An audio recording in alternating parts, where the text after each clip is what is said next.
Down by the bay where the watermelons grow. Back to my home I dare not go. For if I do, my mother will say, did you ever see a fly wearing a tie down by the bay?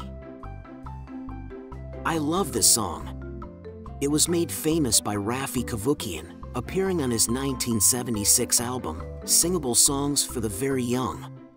The song's origin is unknown, although it may have come from the Greek island of Kefalonia because the song, Yalo Yalo, has the same melody. Down by the Bay is a zipper song in which a few words are changed in each verse. It has enough familiarity to make it easy to sing and enough variety to keep it endlessly fascinating.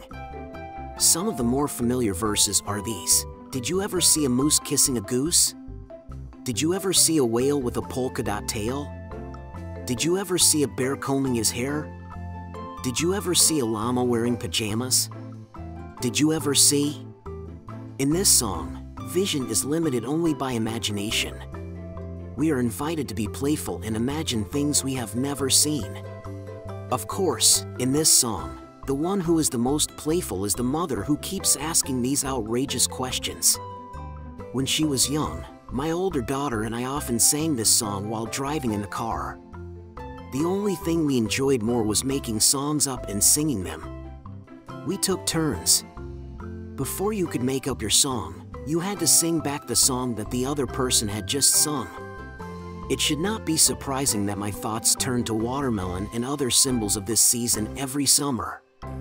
Regarding music in summer, I think of Herbie Hancock's playful hit song, Watermelon Man. Recalling the inspiration for the piece, Hancock said, I remember the cry of the watermelon man making the rounds through the back streets and alleys of Chicago.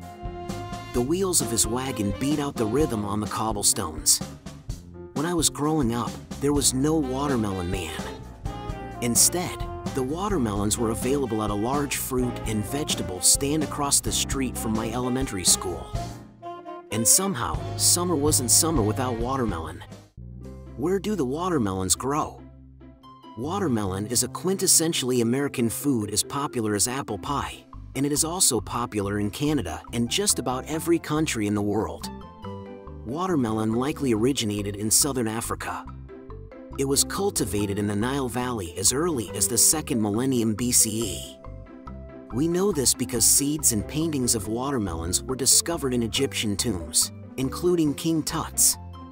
By the 10th century, China began to cultivate watermelons. They are now the world's largest producer. European colonists brought watermelon seeds to North America in the 1570s. Did you know that there are more than 1,200 varieties of watermelon? That's a lot of summer. On hot summer days, a cold slice of watermelon was the perfect antidote in the days before air conditioning. I wonder what the uninitiated thought as they cut into a watermelon for the first time. Can you imagine the surprise? The hard, green outer rind is an expert in misdirection, for you could never guess that hidden inside is a soft, red sweetness with an exquisite taste. And there is only one way to eat a piece of watermelon. You dive face first into its cool and refreshing wetness, willing to suspend the rules of etiquette for a while or perhaps for an entire summer. Just as an unexpected surprise dwells within each green watermelon rind, an unexpected surprise dwells within summer. As every child knows, that surprise is the opportunity to play outside the lines. James Carse distinguishes between two kinds of play in a relatively small but insightful book, Finite and Infinite Games. We are, I think, most familiar with finite games. They are time-limited and have rules and boundaries. Because they are competitive, there are always winners and losers. When you were a child, how did you feel about losing? Finite games seem antithetical to the spirit and purpose of play, yet society introduces children to competitive games at younger and younger ages. Infinite games, by contrast, are collaborative. The purpose of the game is to have fun and continue playing.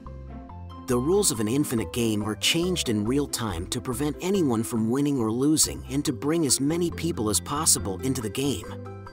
The point is not to win, the point is to keep playing. When I was young, We played infinite games all summer. Our games included boys and girls of all ages and talents. We kept adjusting the rules so the game would go on. For example, we gave the youngest players 10 strikes instead of 3 when playing baseball.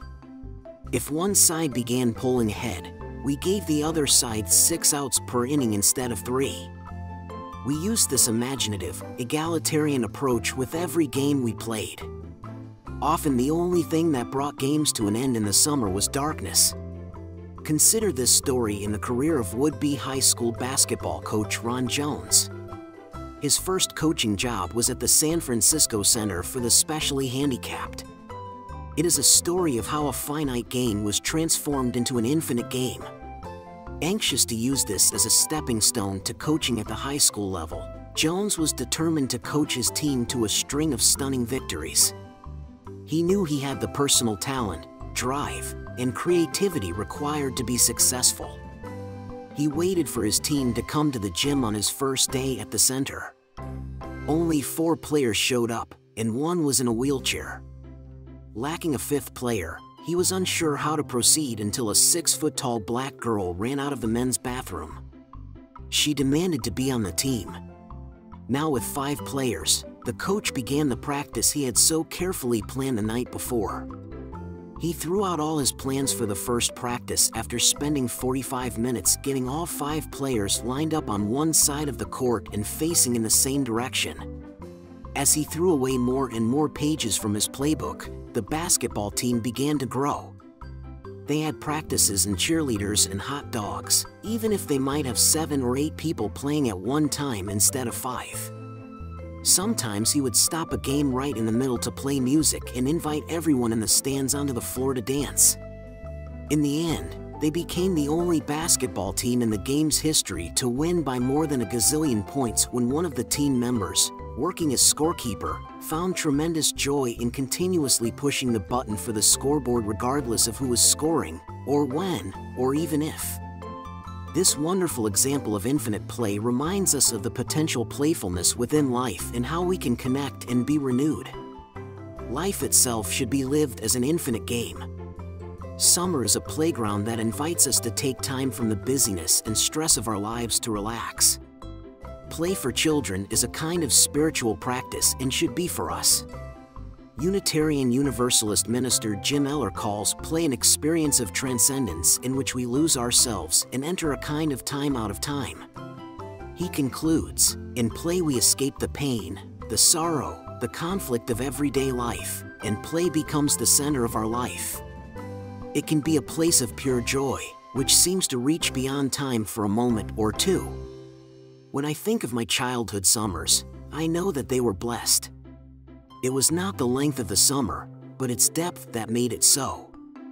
In truth, when we are able to slow down, we go deeper. This gift of childhood is lost to those adults who think the purpose of life is to go faster.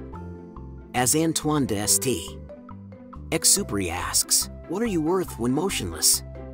What are you worth when you have nowhere to go, nothing to do? What are you worth late in a summer afternoon sitting in the shade of a lovely tree? Could it be in those moments that your worth is immeasurable? In truth, the purpose of life is not to go faster, but deeper. This is what the Buddhist monk Thich Nhat Hanh meant by the miracle of mindfulness. It is by going slower, by being mindful, by expanding the present moment that we are able to go deeper. Summer is here.